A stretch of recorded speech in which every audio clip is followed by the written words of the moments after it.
सत्यलोक में जब सत्य पुरुष ने देखा कि काल के प्रभाव में आकर जीव सच्चे मार्ग से भटक गए हैं, तब उन्होंने अपने प्रिय ज्ञानी स्वरूप को पृथ्वी पर भेजने का निश्चय किया।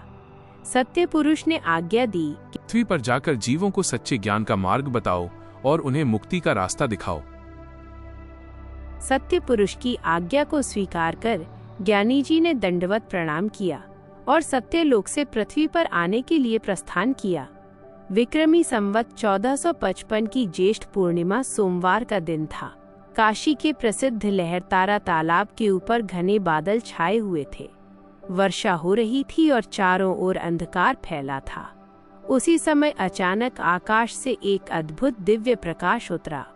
वो प्रकाश इतना तेजस्वी था कि पूरा लहरतारा तालाब जगमगा उठा। चारों दिशाएं उजाले से भर गईं। तालाब के किनारे बैठे वैष्णव संत अष्टानंद जी ये अद्भुत दृश्य देखकर आश्चर्यचकित रह गए। जैसे ही वो दिव्य प्रकाश तालाब में उतरा, प्रकृति भी आनंदित हो उठी। मोर, चकोर और अनेक पक्षी मधुर स्वर में गाने लगे। तालाब में खिले कमल और नील कमल के फूल लहराने लगे तथा भंवरे गुंजन करने लगे। वातावरण अलौकिक आनंद से भर गया। अष्टानंद जी उस दिव्य तेज को देखकर समझ गए कि कोई महान दिव्य शक्ति पृथ्वी पर अवतरित हुई है। जब अष्टानंद जी ने लहरतारा तालाब में अद्भुत दिव्य प्रकाश देखा तो वे तुरंत अपने गुरु रामानंद के पास पहुँचे।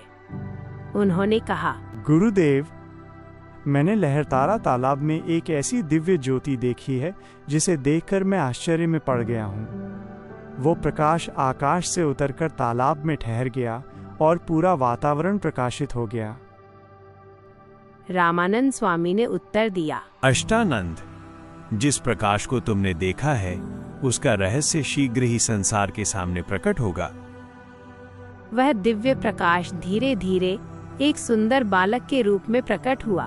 वो बालक कमल के फूल पर विराजमान दिखाई दिया और उसके चारों ओर अलौकिक आभा फैली हुई थी।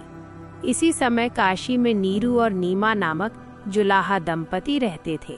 धार्मिक परंपराओं में वर्णन मिलता है कि पूर्व जन्मों में भी उनका संतों से संबंध रहा था। कबीर साहिब जीवों के कल्याण और उन्हें मुक्ति का मार्ग बताने के लिए पृथ्वी पर प्रकट हुए। एक दिन नीरू और नीमा लहरतारा तालाब के पास पहुँचे। वहां उन्होंने कमल पर विराजमान उस दिव्य बालक को देखा। बालक का तेज और सौंदर्य देखकर वे आश्चर्यचकित रह गए। उनके हृदय में उस बालक के प्रति अपार प्रेम जाग उठा। नीमा उस बालक को देखकर बोली, देखना जी, कमल के फूल पर बालक है, कमल के फूल पर बालक है। नीरू ने उस बालक को अपनी गोद में उठा लिया। मैं तुम्हारे सब दुख दूर करूंगा और तुम्हें सच्चे ज्ञान का मार्ग दिखाऊंगा। जब बालक ने ये वचन कहा तब नीमा और नीरू अत्यंत आश्चर्यचकित हो गए। उन्होंने समझ लिया कि ये कोई साधारण बालक नहीं है, इसलिए वे उस बालक को अपने घर ले आए और उसका पालन पोषण करने लगे।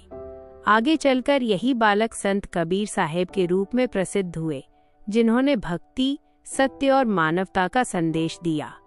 सत साहिब जी।